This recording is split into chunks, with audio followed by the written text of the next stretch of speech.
Telugu cinema ప్రేక్షకులకి నా నమస్కారం.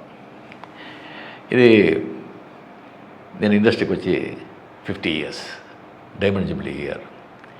ఈ ఇయర్లో కూలీ సన్ పిక్చర్స్ ప్రొడ్యూస్ చేసి లోకేష్ కనకరాజ్ డైరెక్షన్లో అనిరుద్ మ్యూజిక్ దీంట్లో వచ్చి August 14th diamond Jubilee picture వస్తూ ఉంది.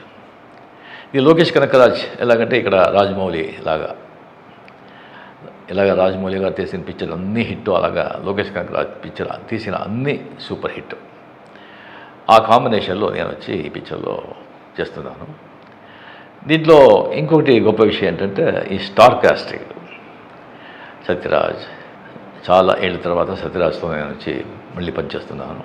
నేను శృతి హాసన్ వాళ్ళతో, దాని తర్వాత ఉపేంద్ర కన్నడ సూపర్ స్టార్, ఎలాంటి ఆర్టిస్ట్ అని మీకు తెలుసు, ఆయన కూడా దీంట్లో వచ్చి ఒక క్యామియో చేస్తున్నారు. దాని తర్వాత షౌబిన్ అని ఒక దయాళ్ అని ఒక విలన్ క్యారెక్టర్ అయింది. ఇంకోటి దోహా అని Aamir Khan first time south Indian ఫిలిమ్స్లో స్పెషల్ అపీరెన్స్, ఆయన కెరియర్లోనే ఒక స్పెషల్ అపీరెన్స్ చేస్తున్నది ఇదే ఫస్ట్ టైం అమీర్ ఖాన్.